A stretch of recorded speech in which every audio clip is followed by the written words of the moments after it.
اور ماں اس سارے منظر میں جیسے ایک تماشائی تھی. انہیں کوئی جذباتی لمحہ چھو نہیں رہا تھا، نہ ہی ان کے چہرے پر کوئی فکر نظر آتی تھی، نہ خوشی نہ غم، جیسے ان کے لیے یہ سب محض ایک رسم ہو.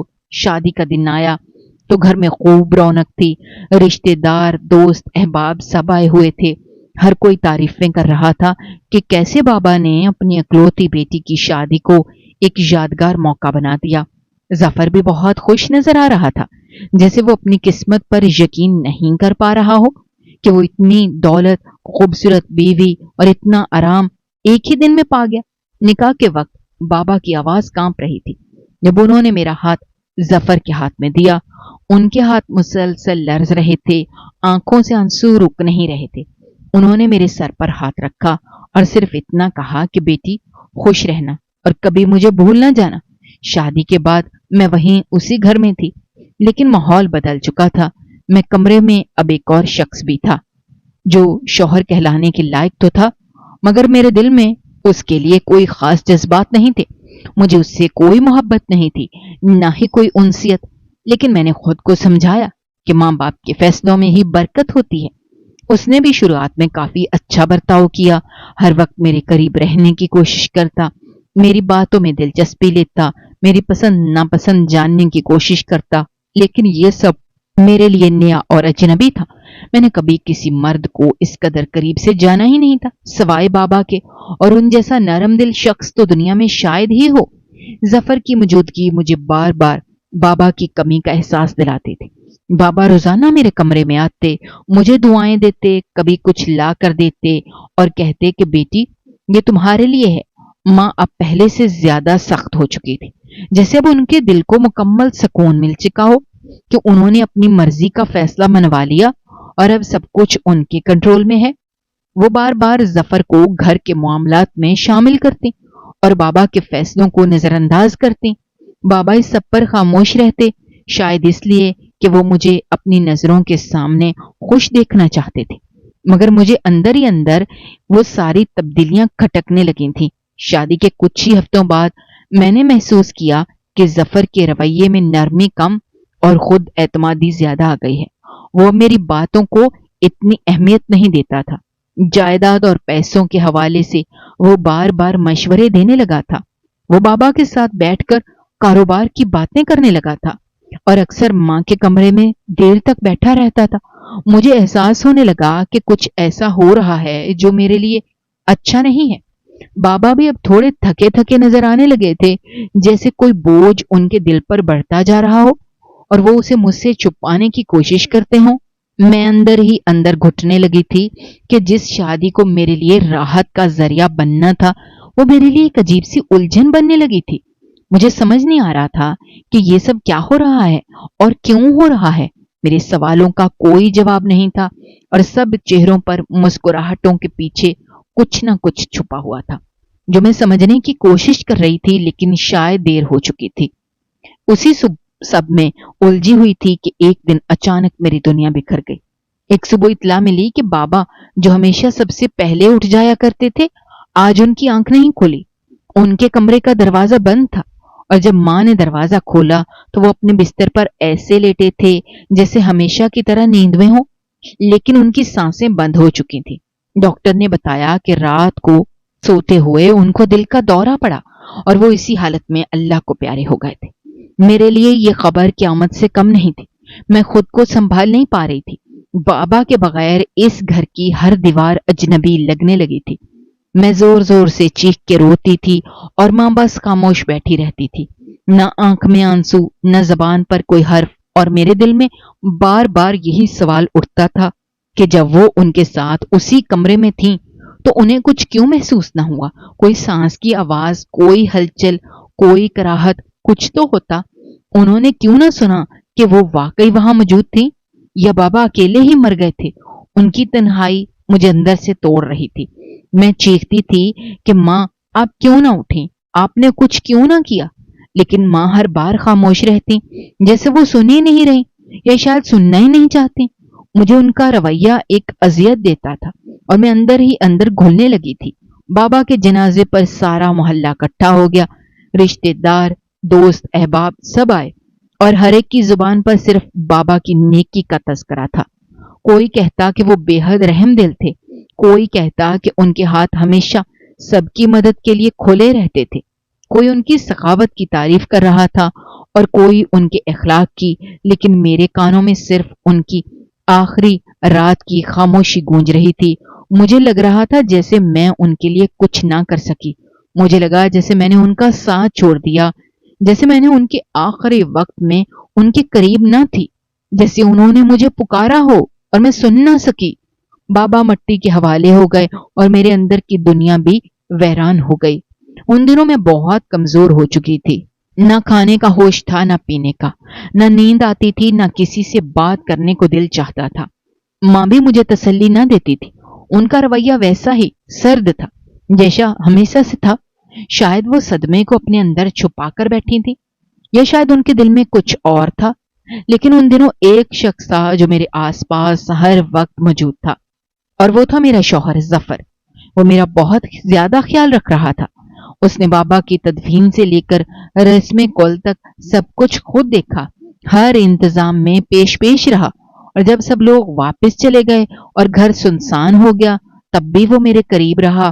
وہ مجھے تسلی دیتا کہ زندگی کبھی نہیں رکتی، ہر کسی کو جانا ہوتا ہے اور ہمیں ان کے بغیر جینا سیکھنا ہوتا ہے۔ اس کی باتوں میں کچھ ایسا درد تھا جو میرے دل کو تھوڑا بہت سکون دیتا تھا۔ ایک دن میں کمرے کے کونے میں بیٹھی تھی اور کچھ بھی نہیں کھایا تھا، تو وہ آیا اور میرے لیے کھانے کی پلیٹ لے کر آیا۔ میں نے کہا مجھے نہیں کھانا۔ اس نے کہا اگر تم ایسے کرو گی تو تم بیمار ہو جاؤ گی۔ کیا تم چاہتی ہو کہ تمہارے بابا کی بیٹی بیمار ہو جائے؟ انہوں نے تمہیں ایسے تو نہیں چھوڑا تھا۔ مجھے اس کی بات میں ایک خاص محبت اور فکر محسوس ہوئی۔ اس نے میرے ہاتھوں میں چمچ دیا اور کہا اگر تم نہیں کھاؤ گی تو میں بھی کچھ نہیں کھاؤں گا، اور اس طرح میں تھوڑا تھوڑا کھانے لگی۔ ایک رات وہ میرے لیے دودھ کا گلاس لے کر آیا۔ میں نے کہا کہ مجھے نہیں پینا۔ اس نے کہا تم دن میں کچھ کھاتی نہیں ہو، اور اگر دودھ بھی نہیں پیو گی تو تمہیں بہت نقصان ہوگا۔ تمہارے بابا کبھی یہ برداشت نہ کرتے کہ ان کی بیٹی بیمار ہو جائے۔ وہ چاہتے تھے کہ تم ہمیشہ خوش رہو، تمہاری صحت اچھی ہو، اس لیے میں تمہیں زبردستی بھی پلاؤں گا۔ اگر تم نے نہ پیا تو پھر میں خود بھی نہیں پیوں گا۔ اس کی بات میں محبت تھی، فکر تھی، احساس تھا جو مجھے چھو گیا۔ میں نے گلاس پکڑا اور پہلی بار اس کی طرف شکریہ کے انداز میں دیکھا اور آہستہ آہستہ دودھ پینے لگی۔ اس نے کہا میں تمہارے لیے ہر رات یہ دودھ لایا کروں گا تاکہ تم کمزور نہ ہو جاؤ۔ مجھے الائچی بہت پسند تھی، اور جب اگلی رات وہ دودھ لایا تو اس میں الائچی کی خوشبو تھی۔ میں نے حیرت سے پوچھا تمہیں کیسے پتا چلا؟ اس نے کہا تمہاری الماری میں تمہارے پرانے کپڑوں میں الائچی کی خوشبو تھی، اور مجھے اندازہ ہو گیا کہ تمہیں یہ خوشبو پسند ہے۔ اس دن کے بعد روز رات کو وہ میرے لیے دودھ گرم کر کے لاتا، اور ہر بار اس میں تھوڑی سی چینی اور الائچی ڈال کر میرے ذائقے کے مطابق بناتا، اور میرے ہاتھ میں دے کر کہتا اب پیو تاکہ تمہارے بابا کو سکون ملے کہ ان کی بیٹی کا کوئی خیال رکھنے والا ہے۔ میں چپ چاپ دودھ پیتی اور کچھ لمحے سکون کے ملتے جیسے کسی نے میرے زخموں پر مرہم رکھا ہو، اور پھر میں آہستہ آہستہ نیند کی وادیوں میں چلی جاتی تھی۔ مجھے خود بھی احساس ہونے لگا تھا کہ میرے جسم میں کمزوری آ رہی ہے۔ جب میں نے ظفر کو بتایا کہ مجھے بہت نکاہت محسوس ہو رہی ہے تو اس نے کہا کہ یہی تو میں تم سے کئی دنوں سے کہہ رہا ہوں کہ تم نے کھانا پینا چھوڑ دیا ہے۔ اب بابا چلے گئے ہیں، ہم سب نے بھی ایک دن چلے جانا ہے، لیکن جب تک زندہ ہیں اپنے آپ کو سنبھالنا ہوگا۔ تم اکیلی نہیں ہو، میں ہوں نا تمہارے ساتھ، اور اب تم میرے کہنے پر روز رات کو دودھ پیو گی۔ تمہیں خالص دودھ دیا جاتا ہے۔ اس گھر میں بہت سے لوگ ایسے ہیں جنہیں یہ نصیب بھی نہیں ہوتا۔ اس کے بعد ہر رات وہ دودھ لاتا، اس میں الائچی کی خوشبو ہوتی، چینی کا ذائقہ ہوتا، اور میرے دل میں اس کے لیے ایک نرم گوشہ بنتا جا رہا تھا۔ جس رشتے کو میں نے شادی کے دن سے اب تک صرف ایک سماجی بندھن سمجھا تھا، اب اس میں زندگی کا احساس آنے لگا تھا۔ اب وہ صرف ایک کمرے میں رہنے والا شخص نہیں رہا تھا، بلکہ وہ میرا خیال رکھنے والا بن چکا تھا۔ وہ شخص جس نے میرے بابا کے بعد پہلی بار مجھے یہ محسوس کروایا تھا کہ میں اکیلی نہیں ہوں، اس کا رویہ دن بدن اور بہتر ہوتا جا رہا تھا۔ اس کے لہجے میں نرمی تھی، آنکھوں میں سچائی تھی، اور دل میں وہ اپنائیت جو ہر عورت اپنے شریک حیات میں چاہتی ہے۔ میں نے کبھی اسے شوہر کے روپ میں سوچا نہیں تھا، لیکن اب وہ صرف ظفر نہیں تھا، اب وہ میرا ساتھ دینے والا، میرا ہمسفر بننے لگا تھا۔ بابا صحیح کہتے تھے کہ یہ شخص تم سے بہت محبت کرے گا، تمہارا بہت خیال رکھے گا، اور وہ اکثر یہ بھی کہتے تھے کہ کچھ لوگ اپنی محبت الفاظ سے نہیں بلکہ عمل سے ظاہر کرتے ہیں۔ میں بھی یہی سمجھنے لگی تھی کہ چاہے اس کے پیچھے کوئی بھی وجہ ہو، ظفر نے میرے دکھ میں میرا ساتھ دیا تھا۔ بابا کی جدائی کے بعد جو خلا میرے دل میں پیدا ہوا تھا، اس خلا کو کسی حد تک اس نے اپنی موجودگی سے کم کرنے کی کوشش کی تھی۔ رات کو دودھ دینا، صبح میرے لیے ناشتہ رکھنا، دوپہر کو میرے سونے کا وقت دیکھنا، یہ سب وہ چھوٹی چھوٹی باتیں تھیں جن سے مجھے لگتا تھا کہ بابا اب بھی میرے آس پاس موجود ہیں۔ لیکن کبھی کبھی مجھے ظفر میں ایک عجیب سی بے چینی محسوس ہوتی تھی، جیسے وہ کچھ چھپاتا ہو، جیسے وہ مکمل طور پر میرے ساتھ موجود ہو کر بھی کہیں اور کھویا ہوا ہو، جیسے اس کے دل میں کوئی ایسی بات ہو جو وہ کہنا چاہتا ہو لیکن کہہ نہیں پاتا تھا۔ وہ میری ماں کے ساتھ بھی بہت زیادہ وقت گزارنے لگا تھا، اور جب وہ دونوں باتیں کر رہے ہوتے تو اگر میں کمرے میں چلی جاتی تو ایک لمحے کے لیے خاموشی چھا جاتی، پھر وہ بات بدل دیتے۔ ایک دن ایسا ہوا کہ میں تھوڑی دیر کے لیے گھر میں اکیلی رہ گئی۔ نہ ظفر تھا نہ ماں، مجھے نہیں پتا کہ وہ کہاں گئے تھے، لیکن میری طبیعت اچانک سے بہت خراب ہو گئی، جسم ٹوٹنے لگا، دل گھبرانے لگا۔ میں نے فوراً فیصلہ کیا کہ ڈاکٹر کے پاس جانا چاہیے۔ میں نے نوکرانی کو آواز دی اور کہا کہ اگر ماں یا ظفر واپس آئیں تو ان کو بتا دینا کہ میں ڈاکٹر کے پاس گئی ہوں۔ میں اکیلی باہر نکلی، ٹیکسی لی اور قریبی کلینک گئی۔ ڈاکٹر نے میرا چیک اپ کیا تو حیرت سے میری طرف دیکھا اور کہنے لگی کہ آپ کی حالت تو بہت خراب ہے، بہت زیادہ کمزوری ہو چکی ہے، آپ نے اپنا بہت برا حال کر لیا ہے۔ آپ کو ڈائریا ہوا ہے یا کوئی اور معدے کا مسئلہ ہے؟ کیا آپ کا پیٹ خراب ہے؟ میں نے حیرت سے کہا نہیں، ایسا کچھ نہیں ہوا، مجھے کوئی بیماری نہیں ہے، بس میں کچھ دنوں سے کھانے پینے کا خاص خیال نہیں رکھ رہی۔ تو انہوں نے کہا آپ روزانہ دودھ پیا کریں تاکہ جسم میں طاقت آ سکے۔ میں نے مسکرا کے کہا میں تو روزانہ دودھ پیتی ہوں، اور وہ بھی خالص دودھ۔ لیکن انہوں نے حیرت سے کہا اگر آپ واقعی روزانہ دودھ پی رہی ہوتی تو آپ کی حالت ایسی نہ ہوتی۔ مجھے لگا جیسے ڈاکٹر مجھے ڈرا رہی ہے۔ میں نے کہا اب تو مجھے لگتا ہے کہ ڈاکٹر ہمیشہ بری خبر ہی سناتے ہیں۔ کبھی کوئی کہتا ہے بلڈ شوگر ہے، کبھی کوئی کہتا ہے وٹامنز کی کمی ہے، کبھی کوئی کہتا ہے ہارمونز کا مسئلہ ہے۔ ڈاکٹرز کو کوئی خوشی کی خبر دینا آتی ہی نہیں۔ خیر میں دوا لے کر واپس آئی۔ جب میں گھر پہنچی تو میرے ساتھ ہی گیٹ سے اندر داخل ہوتے ہوئے ماں اور ظفر بھی نظر آئے۔ ان دونوں کے چہرے پر ایک عجیب سی خوشی تھی، جیسے وہ کسی پرسکون لمحے سے واپس آئے ہوں، جیسے کوئی کام مکمل ہوا ہو۔ لیکن جیسے انہوں نے مجھے دیکھا، ان کے چہروں سے مسکراہٹ غائب ہو گئی اور ایک سنجیدگی سی چھا گئی۔ ماں نے آنکھیں چرا لیں اور ظفر فوراً میرے قریب آیا اور کہنے لگا ارے کیا ہوا، تم کہاں چلی گئی تھی، طبیعت کیسی ہے؟ مجھے لگا شاید وہ میری فکر میں مبتلا ہو گیا۔ اس نے میری بات کا جواب نہیں دیا کہ وہ کہاں گئے تھے، اور میں نے بھی اس وقت ان کے چہروں کے تاثرات دیکھ کر کچھ پوچھنا مناسب نہیں سمجھا، کیونکہ ویسے بھی گھر میں بابا کے جانے کو 1 مہینہ ہی ہوا تھا اور فضا میں اب بھی وہی خاموشی اور سوگ طاری تھا۔ میں نے ظفر کو بتایا کہ ڈاکٹر نے کہا ہے میں بہت کمزور ہو گئی ہوں، تو وہ فوراً کچن کی طرف چلا گیا اور میرے لیے دودھ گرم کرنے لگا۔ مجھے یہ بات عجیب لگی کہ میں پچھلے 15 دنوں سے روزانہ رات کو دودھ پی رہی ہوں، اور وہ بھی خالص دودھ الائچی والا، چینی والا۔ پھر بھی اگر میری طبیعت خراب ہو رہی ہے تو اس کا مطلب ہے کیا واقعی میں اتنی بیمار ہو گئی ہوں کہ دودھ بھی مجھے فائدہ نہیں دے رہا، یا پھر کچھ اور مسئلہ ہے؟ لیکن پھر خود کو یہ کہہ کر چپ کرا لیا کہ شاید بابا کی جدائی کا غم اب بھی میرے جسم میں پھیلا ہوا ہے، وہ دکھ جو دن میں خاموشی سے جیتا ہے اور رات کو آنکھوں سے برس جاتا ہے، شاید وہی میری کمزوری کی اصل وجہ ہے۔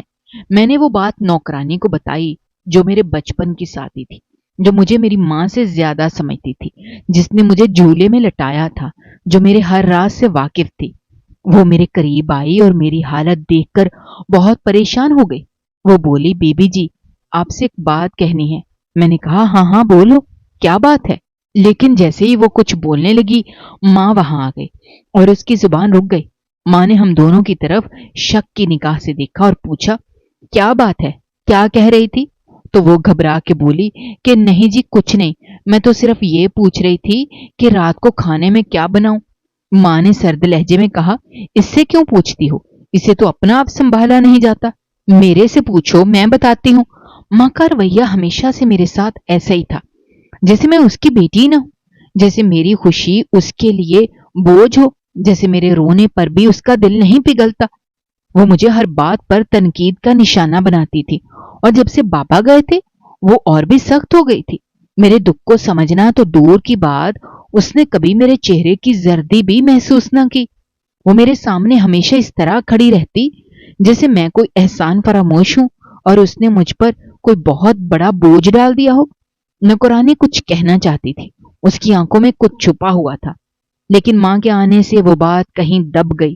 وہ چپ ہو گئی اور اس کی چپ نے میرے دل میں بہت سے سوال کھڑے کر دیے۔ میں بار بار سوچنے لگی کہ وہ کیا کہنا چاہتی تھی۔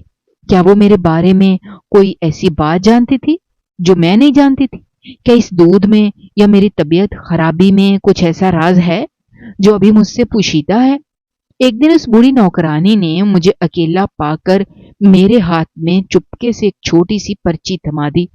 اس کے چہرے پر عجیب سی سنجیدگی تھی، آنکھوں میں ایک گہری فکر اور زبان بالکل بند۔ اس نے ہاتھ سے اشارہ کیا کہ اس بات کا ذکر کسی سے نہ کرنا اور کوئی نہ دیکھے۔ میں لان میں بیٹھی ہوئی تھی، دھوپ ہلکی ہلکی پڑ رہی تھی، درختوں کے پتوں سے روشنی چھن چھن کر نیچے آ رہی تھی، اور میرے ہاتھ میں وہ پرچی تھی جس کے اندر ایک ایسا راز چھپا تھا جس نے میرا سارا وجود ہلا کر رکھ دیا۔ جب میں نے پرچی کھولی اور اس پر لکھی ہوئی تحریر پڑھی تو میرے ہاتھ سے وہ پرچی چھوٹتے چھوٹتے بچی۔ لکھا تھا، روزانہ رات کو جو دودھ تمہارا شوہر تمہارے لیے لاتا ہے اس میں وہ کوئی عجیب سی دوائی ملاتا ہے اور تمہیں بے ہوشی کی حالت میں لے آتا ہے۔ میرے جسم میں جھرجھری سی دوڑ گئی، مجھے یقین نہیں آیا۔ ایک لمحے کے لیے تو مجھے ایسا لگا کہ شاید یہ نوکرانی کا کوئی وہم ہو یا وہ کسی غلط فہمی کا شکار ہو گئی ہو، لیکن پھر مجھے ڈاکٹر کی وہ باتیں یاد آئیں جب اس نے کہا کہ اگر تم واقعی روز دودھ پیتی ہو تو تمہاری حالت ایسی نہیں ہونی چاہیے۔ پھر مجھے اپنی طبیعت کا دن بدن خراب ہونا یاد آیا، وہ نیند جو ایسے آتی تھی جیسے کوئی بے ہوشی کی دوا دی گئی ہو، وہ کمزوری جو کسی بھی طرح ٹھیک نہیں ہو رہی تھی، وہ آنکھوں کے گرد کالے ہالے، وہ چکر، وہ سستی، وہ بے دلی، وہ سب کچھ جو اب تک میں صرف غم سمجھ رہی تھی، وہ شاید کسی سازش کا حصہ تھا۔ میرا دل کانپ اٹھا، میرے اندر ایک خوف نے جنم لیا، لیکن میں نے فیصلہ کیا کہ اب مجھے خود سچائی جاننی ہے۔ میں نے سوچ لیا کہ آج رات کو میں دودھ کا وہ گلاس نہیں پیوں گی، لیکن ظفر کو یہی دکھاؤں گی کہ میں نے دودھ پی لیا ہے۔ رات ہوئی اور سب کچھ معمول کے مطابق ہونے لگا۔ ظفر نے حسب عادت دودھ گرم کیا، الائچی ڈالی، چینی ملائی اور گلاس لے کر میرے پاس آیا۔ میں نے اسے ہاتھ میں لیا اور کہا، شکریہ، میں پی لیتی ہوں۔ وہ تھوڑی دیر میرے پاس بیٹھا، پھر جیسے ہی اس کی توجہ موبائل کی طرف گئی، میں نے چپکے سے گلاس کا دودھ پاس رکھے گملے میں ڈال دیا اور گلاس منہ سے لگا کر ایسے ظاہر کیا جیسے میں نے دودھ پی لیا ہو۔ وہ مسکرا کے بولا، بس یہی بات اچھی ہے، میری بیوی میری بات مانتی ہے اور مجھے خوشی ہوتی ہے کہ تم اپنا خیال رکھ رہی ہو۔ میں نے بھی تھوڑا سا ہنسنے کی اداکاری کی، لیکن میرے اندر خوف اور شک کے سائے چھپے آئے ہوئے تھے۔ رات آہستہ آہستہ گزرنے لگی اور میں حیران تھی کہ مجھے بالکل بھی نیند نہیں آ رہی تھی، ورنہ پچھلے کئی دنوں سے تو جیسے ہی دودھ پیتی تھی مجھے گہری نیند آ جاتی تھی، اتنی گہری کہ مجھے کچھ ہوش ہی نہیں رہتا تھا، جیسے کوئی بے ہوش کر دیتا ہو۔ اور آج جب میں نے وہ دودھ نہ پیا تو میرا دماغ بالکل صاف تھا، میری آنکھیں کھلی تھی اور میں ہر چھوٹی سے چھوٹی آواز سن پا رہی تھی۔ ظفر کمرے میں آیا، بستر پر لیٹا، کچھ دیر موبائل میں مصروف رہا، پھر آہستہ آہستہ موبائل ایک طرف رکھا اور ایسے لیٹ گیا جیسے وہ سونے کی تیاری کر رہا ہو۔ میں آنکھیں بند کیے لیٹی رہی، لیکن میرے دل کی دھڑکن تیز تھی۔ میں یہ جاننے کے لیے بے قرار تھی کہ آگے کیا ہوتا ہے۔ میں سونے کی اداکاری کر رہی تھی جیسے میں ہر رات کیا کرتی تھی، لیکن اس بار میں پوری طرح جاگ رہی تھی۔ تھوڑی ہی دیر گزری تھی کہ کمرے کا دروازہ کھلا اور اندر میری ماں داخل ہوئی۔ میں نے اپنی پلکوں کی باریک درد سے دیکھا، وہ سیدھی ظفر کے پاس چلی گئیں، اس کے بالکل قریب بیٹھ گئیں۔ ان کے چہرے پر وہی نرم مسکراہٹ تھی جو میں نے کبھی اپنے لیے نہیں دیکھی تھی۔ ان کے لہجے میں وہی نرمی تھی جو میں نے کبھی محسوس نہیں کی تھی، اور اس سے آہستہ آہستہ باتیں کرنے لگیں۔ ان کے لہجے میں ایک عجیب سی رومانٹک مٹھاس تھی۔ ان کی باتیں سن کر میرے دل کی دھڑکن رکنے لگی۔ وہ کہہ رہی تھیں کہ دوائی کا اثر نہیں ہو رہا۔ وہ بھی بڑی سنجیدگی سے کہہ رہا تھا کہ اثر ہو رہا ہے، لیکن آہستہ آہستہ ہوگا نا، جوان جہان لڑکی ہے، اچانک سے تو نہیں مر جائے گی۔ اگر یہ اچانک مر گئی تو لوگ سوال کریں گے کہ اتنی صحت مند لڑکی کو کیا ہوا، اس لیے پہلے یہ بیماری کی حالت میں آئے گی، کمزور ہوگی، چکر آئیں گے، ڈاکٹر بھی یہی کہیں گے کہ کمزوری سے مری ہے۔ پھر جب موت آئے گی تو کسی کو شک نہیں ہوگا۔ اور اس کے باپ کا تو کام آسان تھا، بوڑھا تھا، سب نے مان لیا کہ ہارٹ اٹیک ہوا، لیکن اس کے لیے وقت لگے گا، صبر کرو میری جان۔ یہ سن کر میرے جسم میں جیسے بجلی سی دوڑ گئی۔ میرا دل چاہا کہ اسی وقت چیخ کے سب کو بتا دوں کہ میں سب سن رہی ہوں، لیکن میں بے بسی کے عالم میں لیٹی رہی۔ میری آنکھوں سے آنسو خاموشی سے بہنے لگے۔ مجھے یقین نہیں آ رہا تھا کہ وہ شخص جس نے میری زندگی میں بابا کے بعد تھوڑا سا سہارا دیا تھا، وہی شخص میری جان لینے کے در پہ ہے۔ اور میری ماں جس نے مجھے جنا تھا، جس نے میرے لیے کبھی اپنی جان دینے کا سوچا تھا، وہی عورت میرے خون کی پیاسی ہے۔ مجھے سب کچھ صاف صاف سنائی دے رہا تھا کہ وہ دونوں میرے خلاف کیسے منصوبے بنا رہے ہیں، اور کیسے وہ دونوں میرے بابا کو راستے سے ہٹا چکے ہیں تاکہ ساری جائیداد پر ان کا قبضہ ہو جائے۔ بابا کے دل کا دورہ حقیقت میں کوئی حادثہ نہیں بلکہ سازش تھی، ان دونوں کی سازش، اور میں اب ان کی اگلی ٹارگٹ تھی۔ میں اندر سے ٹوٹ چکی تھی، میرے آنسو میرے تکیے کو بھگو چکے تھے، میری سانسیں رکی رکی لگ رہی تھیں، لیکن میں نے فیصلہ کر لیا تھا کہ اب میں خاموش نہیں رہوں گی۔ میں ان کے نرگے میں آ کر مرنے والی نہیں ہوں۔ میں وہ بیٹی ہوں جس کے بابا نے اسے مضبوط بنایا تھا، وہ بیٹی جس کے اندر اب اپنے باپ کا خون بولنے لگا تھا۔ اب میں ان دونوں کو بے نقاب کر کے رہوں گی، لیکن مجھے وقت اور ہوشیاری کی ضرورت تھی، کیونکہ اب میری زندگی ایک کھیل بن چکی تھی، ایک ایسا کھیل جس میں یا تو میں مر جاتی یا وہ دونوں اپنے انجام کو پہنچتے۔ مجھے اس بوڑھی نوکرانی نے وہ بات بتائی جو میرے حواسوں کو جھنجھوڑ دینے کے لیے کافی تھی۔ اس نے میری آنکھوں میں دیکھ کر کہا، بی بی جی، یہ عورت تمہاری سگی ماں نہیں ہے، اور یہ لڑکا جس کو وہ اپنا بھانجا کہتی ہے، وہ اس کا عاشق ہے۔ یہ دونوں ایک ساتھ بہت پہلے سے جڑے ہوئے ہیں، اور جب تمہارے بابا نے دوسری شادی کی تھی تو تم بہت چھوٹی تھی۔ تمہارے بابا نے یہ بات تم سے چھپا لی تاکہ تمہیں کبھی یہ احساس نہ ہو کہ تمہاری ماں سگی نہیں ہے۔ وہ تمہیں اس لیے بھی ہر وقت ڈانٹتی رہتی تھی کیونکہ وہ تمہیں اپنا بوجھ سمجھتی تھی، اور اس کے دل میں تمہارے لیے کبھی بھی ماں جیسا پیار نہیں تھا۔ وہ صرف اس لیے تمہیں برداشت کر رہی تھی کہ تمہارے نام ساری جائیداد تھی، اور وہ کسی بھی طرح اس جائیداد پر قبضہ کرنا چاہتے تھے۔ جب اس نوکرانی نے یہ بات کہی تو میری روح تک کانپ اٹھی۔ میری آنکھوں کے سامنے ساری زندگی کی فلم چلنے لگی۔ مجھے ہر وہ لمحہ یاد آنے لگا جب اس عورت نے مجھ سے نفرت کی، ہر وہ وقت جب مجھے لگا کہ شاید ماں کا دل تھوڑا سخت ہے، لیکن دراصل وہ میرا خون ہی نہ تھی۔ مجھے ایک ایک بات کی سمجھ آنے لگی۔ بابا نے ہمیشہ اس لیے چھپایا کہ وہ مجھے تکلیف سے بچانا چاہتے تھے، لیکن وہ اس بات سے بے خبر تھے کہ اس چھپائی گئی حقیقت نے میری جان پر بنائی۔